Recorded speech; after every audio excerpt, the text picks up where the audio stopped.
नमस्कार, स्वाभिमानी TV news चॅनलच्या बातमीपत्रात आपलं स्वागत। धुळे महानगरपालिकेतर्फे मालमत्ता कर संदर्भात तक्रार निवारण शिबिराचे मनपा सभागृहात करण्यात आले। आज आयोजन धुळे महानगरपालिकेतर्फे नागरिकांच्या मालमत्ता कर संदर्भातील अडचणी सोडविण्यासाठी आज तक्रार निवारण शिबिराचे आयोजन करण्यात आले। हे शिबिर मनपा सभागृहात पार पडले। या शिबिरात धुळे शहरातील नागरिकांनी मोठ्या संख्येने सहभाग नोंदवून मालमत्ता कराशी संबंधित विविध तक्रारी व प्रश्न मांडले।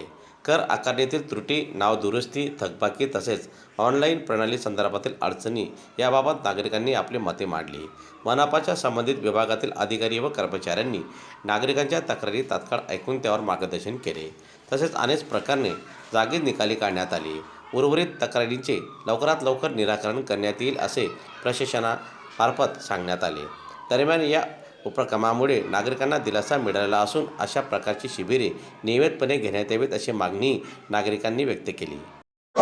नितीनजी कापडणे साहेब यांच्या आदेशानुसार आज ज्या मालमत्ता धारकांच्या तक्रारी होत्या त्या तक्रारी संदर्भात शिबिर भरवण्यात आलेलं होतं। तसंच आज नागरिकांचं मालमत्ता धारकांचं म्हणणं ऐकून त्यांच्या समस्या ऐकून जेवढे अर्ज आज त्यांचे आलेले आहेत ते संपूर्ण अर्जांची निकाली शहानिशा करून निकाली काढण्याचं आश्वासन महाशय आयुक्त साहेब यांनी दिलेलं आहे। त्याप्रमाणे जसे नागरिक आता येत आहेत त्याप्रमाणे त्यांचे म्हणणे ऐकून तसंच अर्ज स्वीकारले जात आहेत।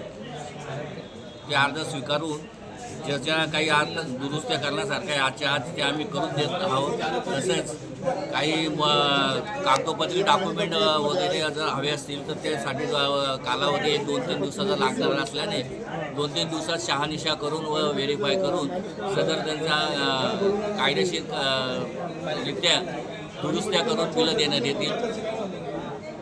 शिबिर हे आजचेच दिवस आहे। आयुक्त साहेबांनी आजचेच दिवस ठेवलेलं होतं। तर सकाळी भरपूर नागरिक मालमत्ताधारक येऊन गेलेत। आयुक्त साहेबांशी स्वतः त्यांनी बोलणी केली।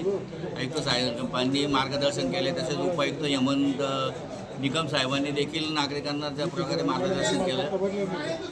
आणि जे आता अर्ज आमच्याकडे आलेले त्यांची विभागवाईज पाल्यवाईज छाननी करून त्यानुसार त्यांचं व्हेरीफाय करून निर्णय देण्यात येणार आहे।